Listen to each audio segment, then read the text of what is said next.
আমি আমার অভিজ্ঞতা থেকে একটা বিষয় শেয়ার করছি।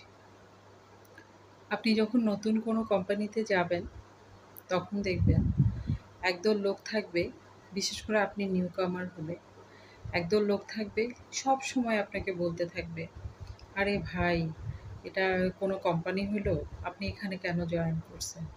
আপনি তো আরও ভালো ডিজার্ভ করেন। আমরা দেখে পড়ে আছি। আর কোথায় যাবো?" হুম? তারপরে আপনাকে আরও কোম্পানির অনেক নেগেটিভ দিক বলবে।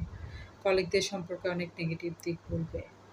আপনি যদি ওই মানুষগুলোর কথা শুনে বায়াস হয়ে যান, তাহলেই আপনার ক্যারিয়ার ওখানেই শেষ। আপনি নোটিস করে দেখবেন এই কথাগুলো তারাই বলে, যারা যাদের অভিজ্ঞতা ওইখানে তার কর্মজীবনের অভিজ্ঞতা প্রায় ১৩ বছর, ১৪ বছর। তো এতটাই যদি খারাপ কোম্পানি হবে, তারা ১৩-১৪ বছর ধরে ওখানে কি করছে? আর আরেকটা ব্যাপার আপনার কাছে যখন কেউ এই ধরনের কথা বলতে আসবে, তখন আপনি ধরেই নিবেন যে আপনি আসলে ক্যাপেবল।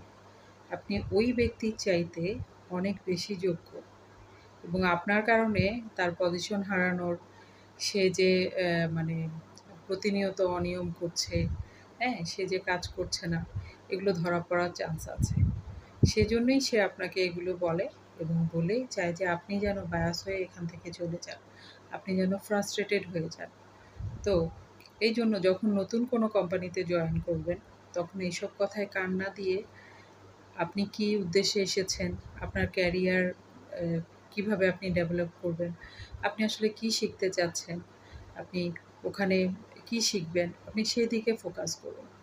তাহলে আপনার ক্যারিয়ার, আপনার পরিশ্রম ওখানে সার্থকতা পাবে এবং আপনার ক্যারিয়ার অনেক বেশি ডেভেলপ করবে।